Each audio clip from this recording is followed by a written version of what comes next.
severely undervalued. And because you said that, it did remind me, I did suggest to at least one of the people that I think they would qualify for the agricultural valuations, which would significantly reduce their values. I thought they probably did qualify because of how they use the land. If you hay and do other things, you have to have at least 5 acres, and you have to be able to generate $2,000 in value from the property. Generally, if you hay, if you got any acreage at all, it's pretty much going to make it, and it drops the values huge. It's a big saver. So I did suggest to one of the people that I thought qualified that if they did that, it would probably knock their taxes way back to something close to what they were before, probably, rather than going up 10 times. It's probably an underutilized maneuver, or whatever you want to call it. And same thing with tree growth, right? I know nothing about tree growth credit, but or status. Yeah, I always thought tree growth worked the same as the agriculture. So a number of years ago, Dick Wood from Gray, who was a counselor, and he raised Herefords, and Dick was on the Cumberland County Conservation Commission, and I saw him one time, and he said, "So you're taking this credit, aren't you?" I said, "No, I'm not taking that. Why not?" I said, "Well, because that's like tree growth, and I don't want to have to pay back taxes for, decades if I take the property out." And he said, "Doesn't work that way for ag." I said, "Doesn't?" He said, "No, it's a 5-year look back, and it's only for the land that you take out." And he said, "Link, you hay your property?" "Yeah." He said, "All I do every year is when I hay my property, I fill out a piece of paper. I say how many bales I got, how much they sell for. I take 2 copies to the town hall. I have them date stamp them. I put one in my file. They keep one, and I keep getting my agricultural exemption." So particularly people who hay, the price of hay, it's probably a no-brainer. So I did file right after that, and I've been doing it for, 10, 15 years. But I have talked to other people, like my neighbors, when they say, they got 60 some odd acres, and geez, our taxes are high. Well, why don't you put them in ag use? Well, how do we do that? And then the taxes plummet. And so there is a real opportunity there. It's very simple. There's an application, you can get it online. You fill it out, you draw a little map of your property. This is pasture land, this is hayland, this is wasteland, and there's a state assigned value per acre. And instead of charging $11,000 an acre, you could be assessed at $300 an acre. So it's a huge difference. And I know for me personally, and I think I talked to Mike Sweat about this the other day, and I said, I feel more of an obligation to make sure that people can use my property. So if they want to train their bird dogs or cross-country ski or snowshoe or whatever, I'm extra open about making sure they have the opportunity to do that, because I know that my land is getting a reduced tax rate in addition to the fact that it's being kept open. But I make sure, actually last night I was out bush hogging. My neighbors set up 2 Adirondack chairs on the edge of our property and watched me bush hog. I don't know why they did that, but when I got done, they went in the house. But anyway, so I would think if we do have people who will fit that, that's a suggestion we can make. It would help them hold their taxes down.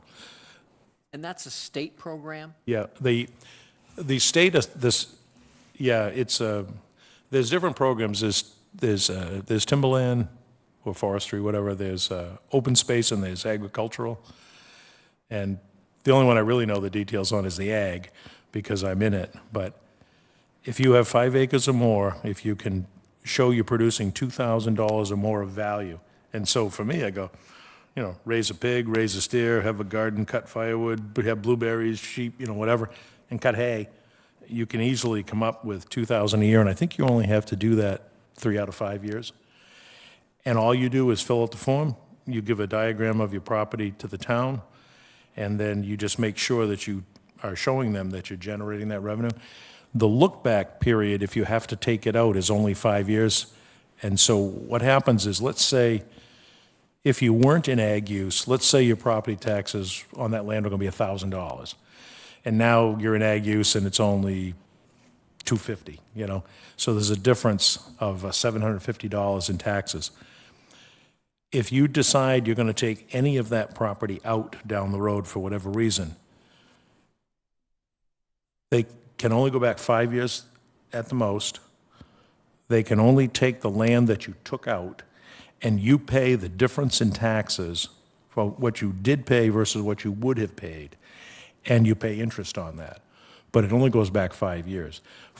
Tree growth and stuff goes way back, but this is just a 5-year window. So once you get 5 years in, you're kind of home free. Why would you take it out of ag use? The only reason you might is, maybe you're going to give your kid a house lot or something like that. You subdivide the property. Yeah, otherwise, that'd be like, I guess there might be some other reason, but that's the one I think of most clearly, is that you might need to break a piece off for some reason, or maybe you're just in bad financial shape and you need to generate some revenue, so you say, all right, I got 20 acres, and I'm going to get rid of 3. So the difference in the taxes on those 3 acres that you've got the reduced value on, you pay the difference in taxes for those 5 years plus interest on it. So it's not an outrageous penalty. So I think it's, I know we got this open space committee, but I think it's a way to try to make sure that people can keep their land, because the last time we did a major revaluation, and we took small pieces of land, I don't know if you guys remember this, but pieces of land that people had moved out of state and they hung on to because they thought eventually maybe they'd move home and they'd want to build a house. Well, then when they started valuing it at house value prices, and their property tax bill's like $1,500, they said, well, I'm living in California, I was willing to pay like $200, but I might never come home, and I probably don't want to pay $1,500 a year. So we forced some land onto the market because we jacked the values up. And so thinking about it, one thing we could do is try to continue to find ways to have people who do have land keep it open rather than, sell lots off. And we don't have to buy anything or raise money for anything as a community, but, if we're encouraged to keep our land like that, it probably meets the long-term goals of having open space. But, I don't know, it's just something they might want to consider as they talk about open space. Thanks. Anyone else want to comment?